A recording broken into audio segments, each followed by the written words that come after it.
Aku jadi mau nanya satu nih. Mm-mm.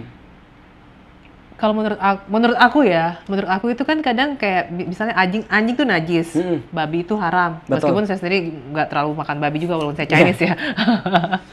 Tapi bukankah itu ajaran itu yang itu berlaku di zaman itu karena di Mm-mm. saat itu banyak anjing yang rabies. Ya, Sementara kan anjing-anjing sekarang kan anjing cukup bersih. rumahan Mm-mm. bersih. Mm-mm. Kalau perkara babi gitu ya, karena di saat itu kan cara masak babi itu Ya. kurang bersih sehingga banyak mengandung cacing pita Mm-mm. segala macam, berbeda dengan cara sekarang. Mm-mm. Nah tapi di saat ini orang tuh kalau melihat anjing tuh Kayak najis banget. bukan najis lagi, udah sampai benci. Iya. Bener-bener. Babi Iya. juga gitu orang lihat Ya, benci. iya seperti itu. Bahkan kalau yang babi sempet bahkan ada waktu itu saya mau hire helper setelah buat bantu-bantu di rumah, dia nanya nanti ibu ada makan babi nggak misalnya. Mm-mm. Terus saya mesti motong nggak? Mm-mm. Nah saya sendiri juga waktu itu kan karena kapasitas saya nggak paham ya. Ya udah kalau kamu keberatan kalau sampai suatu waktu saya makan, lalu kamu motong nggak mau motong ya udah bilang aja. Iya, nanti aku potong sendiri. Tapi bukannya yang haram itu kalau dimakan bukan Iya. cuma pegang doang. Mm-mm. Itu Oke. juga jujur saya bingung sih.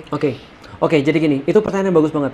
Karena di dalam Islam sendiri nanti ketika pembahasannya lebih advance, ada hukum yang diturunkan karena sebab tertentu, ada Iya. hukum yang berlaku sampai akhir zaman, Iya. terlepas apapun kemudian kondisinya.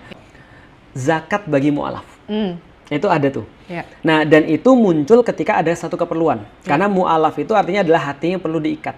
Ya. Nah, jadi kayak Felix Xiao ini sebenarnya bukan mu'alaf lagi, karena hatinya tidak perlu diikat lagi. Tapi kalau misalnya hatiku masih perlu diikat, aku dapat zakat tuh. Aku sendiri jujur masih bingung Ah. kenapa Felix Xiao bukan mualaf dengan istilah hati tidak perlu diikat. Nah, jadi gini. Aku taunya kan kalau yang masuk Islamnya belakangan bukan dari Namanya lahir mu'alaf. sebutannya mualaf. Iya. Iya. Nah, mu'alaf itu artinya dari bahasa Arab artinya mu'alafun kulubuhum. Artinya mereka yang perlu diikat hatinya. Jadi hatinya masih perlu ditarik, belum kuat agamanya gitulah kira-kira. Jadi baru masuk Islam, agamanya belum kuat, namanya mu'alaf. Maka mereka dapat zakat.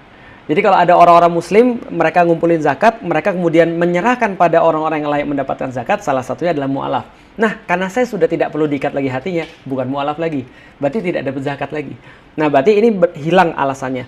Tapi ada beberapa hukum yang turun tidak ada alasan. Contoh, sholat subuh 2 rakaat. Ada yang pernah iseng nanya, Ustadz, jangan-jangan sholat subuh 2 rakaat tuh karena kita masih ngantuk ya Ustadz, makanya cuma 2. Nggak kayak Make zuhur sense. misalnya, kalau siang 4 gitu kan ya. Iya, iya. Aku bilang kalau kamu nggak ngantuk berarti kamu bisa 5. Nggak bisa juga. Nah, itu namanya yang turun berdasarkan cuma turun aja, tapi nggak ada sebab di situ. Nah, termasuk di situ adalah babi sama anjing. Nah, itu adalah hukumnya turun, tidak ada sebab yang mengaitkan dengan keadaan tertentu atau sebab tertentu.